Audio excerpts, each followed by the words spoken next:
Ер нь эрүүл мэндийн эдийн засаг хоёр хамтдан тооцохгүйгээр анханасаа ямарч боломжгүй байсан. Тэгэхээр бид бол эдийн засгийг бол үндсэндээ хаяад эрүүл мэндийн талд л онцгой анхаарсан шүү дээ, тийм ээ.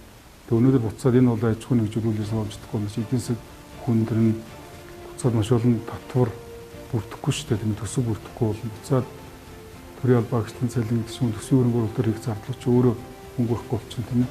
Маш олон гинжин уралдаа шүү дээ. Өнөөдөр орлого авч чадахгүй байгаа, цалингүй байгаа иргэдийн амьдрал яаж хүндэрч байна? Өдрийнхөө олыг залгуулж чадахгүй хүмүүс байдал руу. Ер нь бол одоо бидний тооцоор 450 гаруй мянган хүн энэ хэсэг рүү шилжиж гисэн нэмээд. Тэгэхээр бол энэ ядуурлын асуудал нийгмийн эдийн засгийн гинжин хэлхий бол маш хүчтэй явна. Энэ бол 3 сар их илүү нэмэгдэнэ. За ер нь бол одоо урд нь бол нийслэлийн 9 дүүрэг дээр бол судалгаа авагдсан байсан. Мөн одоо худалдаа аж үйлдвэрийн танхимын бас судалгаа авагдсан байгаа тийм. Дээрээс нь манай баялаг бүтээгдэхүүн хэмжих холбоо үндэсний хэмжээ гэдэг нь одоо бүх аймагуудыг оролцуулаад энэ жижиг дунд үйлдвэрлэгчид болон бичил бизнес эрхлэгч нарт энэ ковид цар тахал яаж нөлөөлөв, эдийн засагт нь яаж нөлөөлөв гэдгийг одоо тоон судалгаагаар авч үзсэн байгаа.